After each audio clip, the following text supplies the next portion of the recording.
Hi guys, I'm back. Today I'm going to read Exodus 17 to 22, Proverbs 10, and Psalm 103. Let's get started.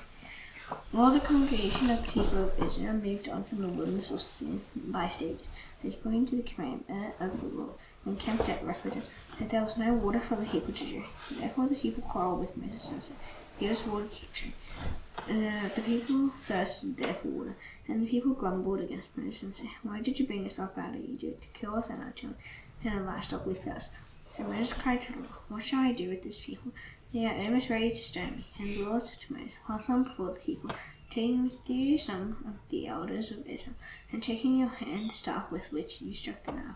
Then go, behold, I'll stand before you there on the rock at Horeb, and you shall strike the rock, and water shall come out of it, and the people will drink." And Moses did so in sight of the elders of Israel, and he called the name of the place Massa and Meribah, because of the quarreling of the people of Israel, and because they tested the Lord by saying, "Is the Lord among us or not?" And Amalek came and fought with Israel and Rephidim. So Moses said to Joshua, "Choose for us men, and go out and fight with Amalek. Tomorrow I will stand on the top of the hill with the staff of God in my hand." So Joshua did as Moses told him, and fought with Amalek, while Moses, Aaron, and Hur went up on top of the hill. Whenever Moses held up his hand, Israel prevailed, and whenever he lowered his hand, Amalek prevailed. But Moses' hands grew weary, so he took a stone and put it under him, and he sat on it, while Aaron and Hur held up his hands, and one on one side and the other on the other side. So his hands were steady until the going down of the sun. And Joshua overwhelmed Amalek and his people with a sword. And the Lord said to Moses, "Write this as a memorial in a book and recite it in the ears of Joshua, and I'll utterly blot out the memory of Amalek from under heaven." Then Moses built an altar and called the name of the Lord is my banner, saying, "A hand from the throne of the Lord. The Lord will have war with Amalek from generation to generation." Jethro, the priest of Midian, Moses' father-in-law, heard of all that God had done for Moses and for Israel and his people. And the Lord had brought Israel out of Egypt. Now Jethro, Moses' father-in-law, had taken Zipporah, Moses' wife, after he had sent her home, along with her 2 sons. And the name of the one was Gershom, and the name of the other Eliezer. Jethro, Moses' father-in-law, came with his sons and his wife to Moses in the wilderness, where he was encamped at the mountain of God. And he sent word to Moses, "I, your father-in-law Jethro, am coming to you with your wife and her 2 sons." Moses went out to meet his father-in-law and bowed down and kissed him. And they asked each other their welfare and went into the tent. And Moses told his father-in-law all that the Lord had done to Pharaoh and the Egyptians for Israel's sake, for the hardship that he had come upon them in the way, and how the Lord had delivered them.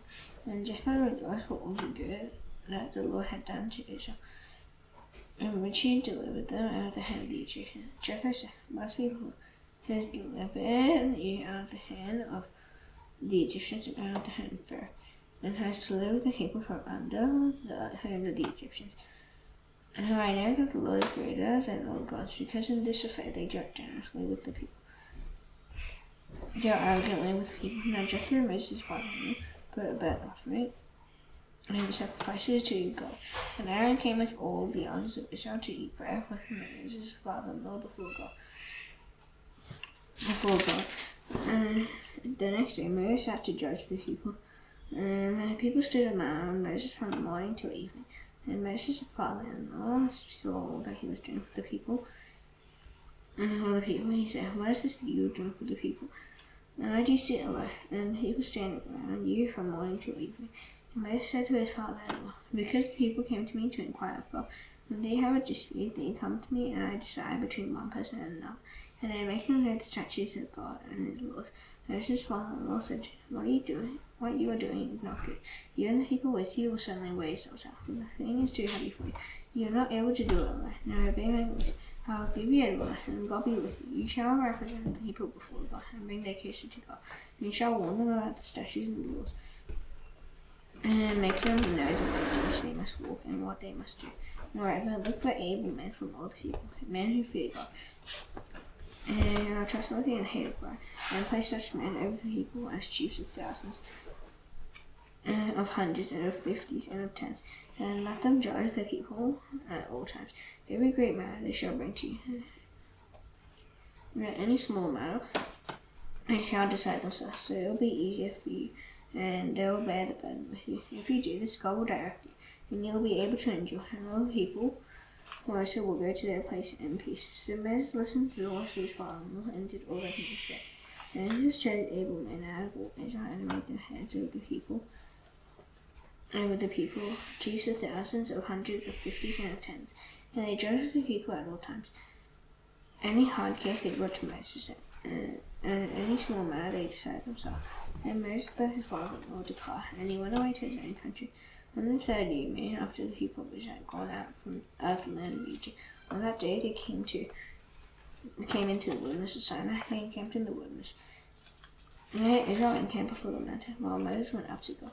And the Lord called him out of the mountain and said, "Thus you shall say to the house of Jacob, and tell the people of Israel, you yourselves have seen what I did to the Egyptians, and how I bore you on eagle's wings, and brought you to myself. Now therefore, if you will indeed obey my voice and keep my covenant, you shall be my treasured possession among all heathens, for all the earth is mine, and you shall be to me a kingdom, a priest, and a holy nation.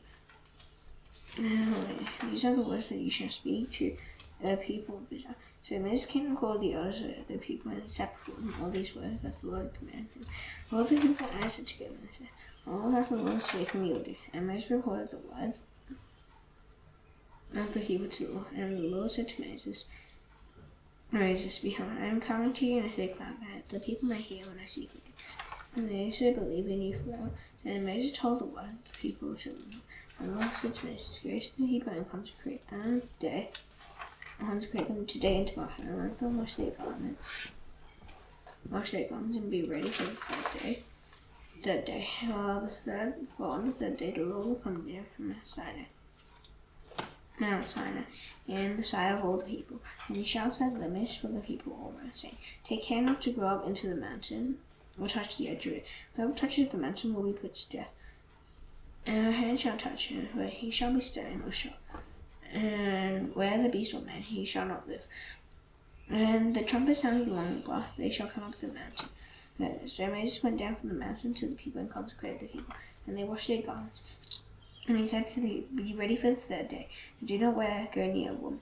On the morning of the third day there were thunders and lightning, and a thick cloud of the mountain, and a very loud trumpet blast, so that all the people in the camp trembled. And Moses brought the people out of the camp to meet God, and they took their stand at the foot of the mountain. Now Mount Sinai was wrapped in smoke, because the Lord had descended on it in fire. The smoke of it went up like the smoke of a kiln, and the whole mountain trembled greatly. And as the sound of the trumpet grew louder and louder, Moses spoke, and God answered him in thunder. The Lord came down on Mount Sinai, on the top of the mountain, and the Lord called Moses to the top of the mountain, and Moses went up. And the Lord said to Moses, "Go down and warn the people, as they break through to the Lord, and to look, and many of them perish. Also to let the priests who come near to the Lord consecrate themselves, lest the Lord break out against them." And Moses said to the Lord, "People cannot come out to Mount Sinai, for you yourself warned us, saying, Set limits around the mountain and consecrate it." And the Lord said to him, "Go down and come up, bring Aaron with you. Do not let the priests and the people break through to come up to the Lord, lest he break out against them." So Moses went down to the people and told them. And God spoke all these words, saying, "I am the Lord your God, who brought you out of the land of Egypt, out of the house of slavery. You shall have no other gods before me. You shall not make for yourself a carved image of any likeness of anything that is in the heaven above, or that is in the earth beneath, or that is in the water under the earth. You shall not bow down to them or serve them, for I, the Lord, am a jealous God, visiting the iniquity of the fathers of the children to the third and fourth generation of those who hate me, and showing steadfast love to thousands of those who love me and keep my commandments. You shall not take the name of the Lord your God in vain, and the Lord will not hold him guiltless who takes his name in vain. Remember the Sabbath day to keep it holy. 6 days you shall labor and do all your work, but the seventh day is the Sabbath to the Lord your God. On it you shall not do any work, you, your son, and your daughter. your male servant or your female servant, or your livestock or the sojourner who is within your gates. For in 6 days the Lord made heaven and earth, the sea, and all that is in them, and rested on the seventh day. Therefore God blessed the Sabbath day and made it holy. Honor your father and your mother, that your days may be long in the land that the Lord your God is giving you. You shall not murder. You shall not commit adultery. You shall not steal. You shall not bear false witness against your neighbor. You shall not covet your neighbor's house. You shall not covet your neighbor's wife, or his male servant, his female servant, or his ox, or his donkey, or anything that is your neighbor's. Now when all the people saw the thunder and the flashes of lightning and the sound of the trumpet and the mountains shaking, the people were afraid and trembled. And they stood far off and said to Moses, "You speak to us and we will listen, but do not let God speak to us, lest we die."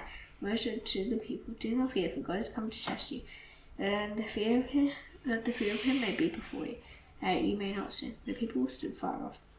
And Moses drew near to the thick darkness where God was.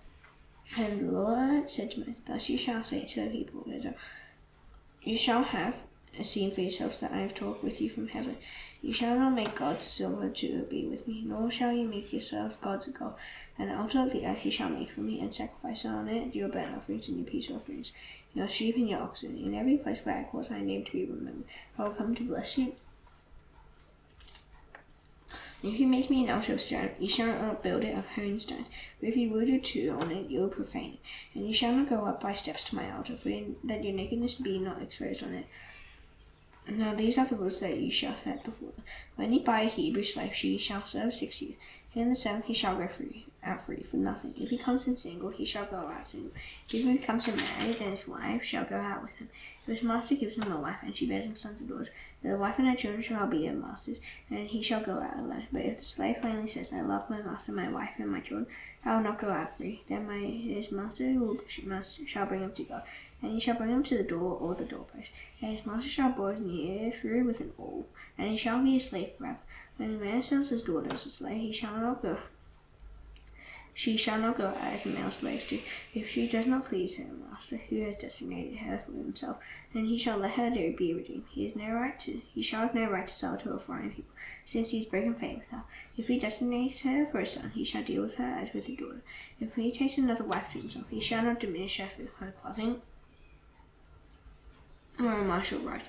And if he does not do these 3 things for her, she shall go out for nothing without payment or money. Whoever strikes a man so that he die shall be put to death. If he do not lie in wait for him, but God lets him fall into his hand, and I will appoint for you a place to which he may flee. If a man willfully attacks another to kill him by cunning, you shall take him from my altar that he may die. Whoever strikes his father or his mother shall be put to death. Whoever steals a man and sells him, and anyone found in possession of him shall be put to death. Whoever curses his father or his mother shall be put to death. When a man quarrels and one strikes the other with a stone or his fist, or the man does not die, and takes to his bed. And if the man rises again and walks outdoors with a staff, who he is stricken shall be clean. And only he shall pay for the loss of his time, and shall have him thoroughly healed. When a man strikes his slave, male or female, with a rod, and the slave dies under his hand, he shall be avenged. If the slave survives a day or 2, he is not to be avenged, for the slave is his money. And the men strive together and hit a pregnant woman, so that her children come out. There is no harm. The one who shall hit her shall surely be fined, as the woman's husband shall impose on him, and he shall pay as the judges determine. If there is harm, then you shall pay life for life, an eye for an eye, tooth for tooth, hand for hand, foot for foot, burn for burn, wound for wound, stripe for stripe. When a man strikes the eye of his slave, male or female, and destroys it, he shall let the slave go free because of his eye. If he knocks out the tooth of his slave, male or female, he shall let the slave go free because of his tooth.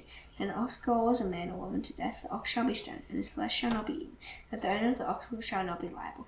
But if the ox has been accustomed to gore in the past, and his owner has been warned, but has not kept it in, and it kills a man or woman, the ox shall be stoned, and its owner shall be put to death. If a ransom is imposed on him, then he shall give for the redemption of his life whatever is imposed on him. If it gores a man's sons or daughter, he shall be dealt with according to the same rule. If the ox gores a slave, male or female, the owner shall give it to their master, 30 shekels of silver, and the ox shall be stoned.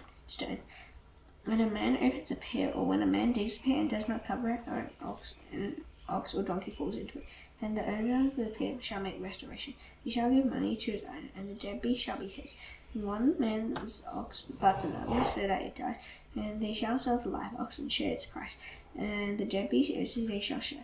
If it is known that the ox has been accustomed to go on the pasture, and so is not kept in it, he shall repay ox for ox, and the deadbeat shall be his. And if the man steals an ox or a sheep, and it kills it or sells it, he shall repay 5 oxen for an ox, and 4 sheep for a sheep. If his thief is found breaking and struck so that he dies, there shall be no blood guilt for him. If the sun is risen on him, there shall be blood guilt for him. He shall surely pay. If he is nothing, then he shall be sold for his theft. If the stolen beast is found alive in his possession, whether it is an ox or a donkey or sheep, he shall pay double. If a man causes a field or vineyard to be grazed over, and lets his beast loose and it feeds in another man's field, he shall make restitution from the best in his own field or his own vineyard. If fire breaks out and catches and burns so that the stacked grain or the standing grain or the field is consumed, he who started the fire shall make full restitution. If a man gives to his neighbor money or goods to keep safe, and is stolen from the man's house, then if the thief is found, he shall pay double. If the thief is not found, the owner of the house shall come near to God to show whether or not he has put his hand to his neighbor's property. For every breach of trust, whether it is an ox for a donkey, for a sheep, for a cloak, or for any kind of lost thing, of which one says, this is it, the case of both parties shall come before God. The one whom God condemns shall pay double to his neighbor. If a man gives to his neighbor a donkey or an ox or a sheep or any beast to keep safe, and it dies or is injured or is driven away without anyone seeing it, an oath by the Lord shall be between them both to see whether or not he has put his hand to his neighbor's property. The owner shall accept the oath, and he shall not make restitution. If it is stolen from him, he shall make restitution to his owner. If it is torn by a beast, let him bring it as evidence. He shall not make restitution for what is being torn. If a man buys anything of his neighbor and is injured or dies, the owner not being with it, he shall make full restitution. If the owner was with it, he shall not make restitution. If he was hired, it came for his hire and fee. If a man seduces a virgin who is not betrothed and lies with her, he shall give the bride price for her and make her his wife. If her father utterly refuses to give her to him, he shall pay money equal to the bride price for virgins. He shall not permit a sorceress to live. And whoever lies with an animal shall be put to death. Whoever sacrifices to any god other than the Lord alone shall be devoted to destruction. You shall not wrong a sojourner or a person who you sojourners in the land of Egypt. You shall not mistreat any widow or fatherless child. And if you do mistreat them, and they will cry to me, and I will surely hear their cry, and my wrath will burn, and I will kill you with a sword, and your wife shall become widowed, and your children fatherless. And if you lend money to any of my people with you who is poor, you shall not be like a money lender to him, and you shall not exact interest from him. If you ever take your neighbor's clothing pledge, you shall return it to him before the sun goes down. For that is his only covering, and it is his cloak for his body. What else shall I sleep?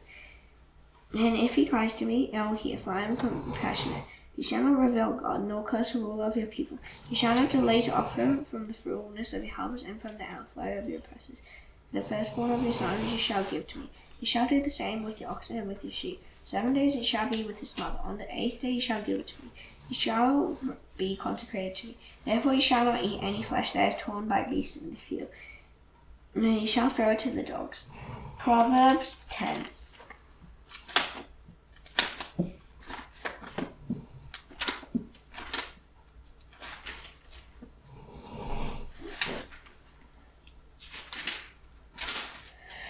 Proverbs of Solomon. A wise son makes a glad father, but a foolish son is a sorrow to his mother. Treasure gained by wickedness do not profit, and righteousness delivers from death. The Lord does not let the righteous go hungry, but he thwarts the craving of the wicked. A slack hand causes poverty, but the hand of the diligent makes rich. He who gathers in summer is a prince, but he who sleeps in harvest is a son of bring shame. Blessings are on the head of the righteous, the mouth of the wicked conceals violence. The memory of the righteous is a blessing, but the name of the wicked will grow. The wise of heart will receive commandments, but a babbling fool will come to ruin. Whoever walks in integrity walks securely, but he who makes his ways crooked will be found out. Whoever winks the eye causes trouble, and a babbling fool will come to ruin. The mouth of the righteous is the fountain of life, but the mouth of the wicked conceals violence. Hatred stirs up strife, but love covers all offense. On the lips of him who is understanding, wisdom is found, but a rod is for the back of him who lacks sense. The wise lay up knowledge, but the mouth of the fool brings ruin. A rich man's wealth is a strong seed. The poverty of the poor is their ruin. The way to the righteous leads to life, Again, the wicked sin. Whoever heeds instruction is on the path to life, but he who rejects reproof leads others astray. The one who conceals hatred has lying lips. Whoever utters slander is a fool. And whoever makes transgression is not laughing. But whoever restrains his lips is true. The tongue of the righteous is choice, the heart of the wicked is of little worth. The lips of the righteous feed many, but fools die for lack of sense. The blessing of the Lord makes rich, and he adds no sorrow with it. Doing wrong is like a joke to a fool, but wisdom is pleasure to a man of understanding. And what the wicked dreads will come upon him, but the desire of the righteous will be granted. When the tempest passes, the wicked is no more. But the righteous is established rather like vinegar to the teeth and smoke to the eyes. So it's lovely to those who send him. The fear of the Lord who prolongs life, but the years of the wicked will be short. And the hope of the righteous brings joy, but the expectation of the wicked will perish. The way of the Lord is a stronghold to the blameless, but destruction to evildoers. The righteous will never be removed, the wicked will not dwell in the land. The mouth of the righteous brings forth wisdom, but the perverse tongue will be cut off. The lips of the righteous know what is acceptable, but the mouth of the wicked what is perverse. Psalm 103. Bless the Lord, O my soul, and all that is within me. Bless his holy name. Bless the Lord, O my soul, and forget not his benefits. Who forgives all your iniquity, who heals all your disease, who redeems your life from the pit, who crowns you with steadfast love and mercy, who satisfies you with good, so that your mouth is renewed like the eagles. The Lord works righteousness and justice for all who are oppressed.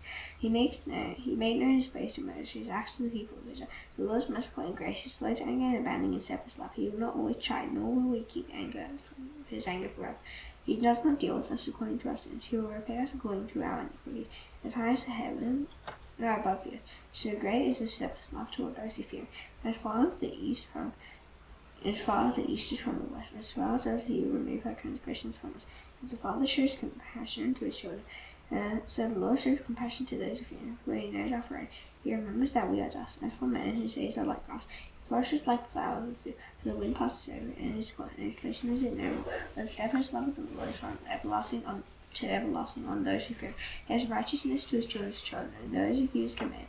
And remember to do his commandments. The Lord has established his throne in the heavens, and his kingdom rules over all. Bless the Lord, O you angels, you mighty ones who do his word, obeying the voice of his word. Bless the Lord, all his hosts, and those who do his will. Bless the Lord, all his works, in all places of his dominion. Bless the Lord, O my soul. Now there's done nation now to the Lord's prayer. His prayer heads, Father in heaven, hallowed be your name. Your kingdom come, and will be done on earth as it is in heaven. Give us today our daily bread. Forgive us our debts, as we also forgive our debtors. Lead us not into temptation, but deliver us from the evil one. For yours is the kingdom and the power and the glory forever. Amen. See you tomorrow. Bye.